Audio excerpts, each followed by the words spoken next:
le prince Harry a été informé par son père, l'actuel roi Charles, de ne pas amener Meghan Markle avec lui au château de Balmoral au moment de la mort de la reine, a-t-on affirmé. Des membres de la famille proche de la reine Elisabeth II se sont précipités à son chevet lorsque sa santé a atteint un point critique. Son fils et héritier, alors le prince Charles ainsi qu'Anne, la princesse royale se trouvaient déjà en Écosse à l'époque. Le prince William, le prince Andrew et le comte et la comtesse de Wessex sont également arrivés en Écosse dans un avion de la RAF, puis au château de Balmoral dans une voiture conduite par le duc de Cambridge.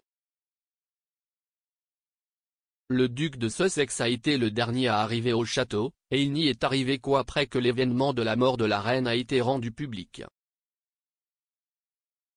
Plus tôt dans la journée, un porte-parole de Harry et Meghan avait déclaré que le couple irait ensemble en Écosse. Cependant, le prince est arrivé seul à Balmoral, sans sa femme à ses côtés.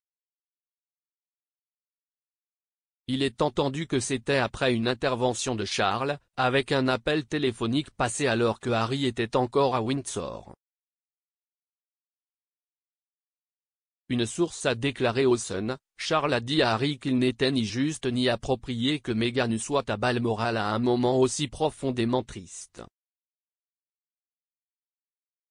On lui a fait remarquer que Kate n'irait pas et que les nombres devraient vraiment être limités à la famille la plus proche.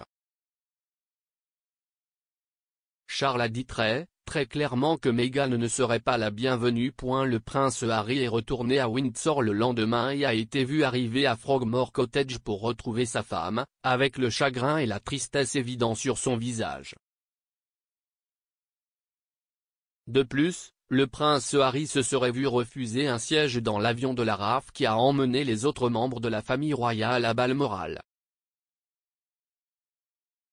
Il n'y avait que 7 passagers à bord, William, Andrew, Edward et sa femme Sophie, plus 3 assistants, a rapporté le Sun. Cela laisserait 12 sièges vides sur le jet d'assaut Falcon. Il est entendu que les membres de la famille royale avaient tous voyagé depuis leur maison près du château de Windsor et seraient passés près de Frogmore Cottage. Le prince William était à moins d'un demi-mile à Adelaide Cottage tandis que le prince Andrew était à 3 miles dans sa maison du Royal Lodge. Prince Edward et Sophie étaient à 15 minutes en voiture à Bagshot Park. Harry a également quitté Balmoral séparément des autres membres de la famille royale, dans un autre signe de la rupture amère au sein de la famille. Harry et Meghan résidant en Californie, aux États-Unis, après avoir quitté les membres actifs de la famille royale. Ils ont fait sensation en 2020 lorsque, dans une interview avec Oprah, ils ont accusé des membres de la firme de racisme. Les Britanniques en deuil ont commenté la dispute du couple avec la famille.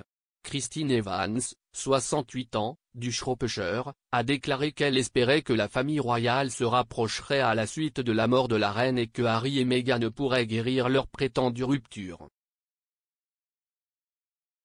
Elle a déclaré, évidemment, c'est une occasion très triste, mais parfois cela rassemble les gens, et la famille doit rester ensemble. Pat Millet, un habitant de Birmingham, était entré dans la cathédrale Saint-Philippe de la ville pour allumer une bougie à la mémoire de la reine. Elle a déclaré, « Je suis tellement triste qu'elle n'ait pas vu Meghan et Harry et les 2 enfants. C'est ma colère. Elle a eu une vie merveilleuse. Un bon âge. C'est triste la façon dont ça s'est terminé. C'était un grand choc pour moi. » La fondation de Harry et Meghan, Archewell, a été contactée pour commentaires.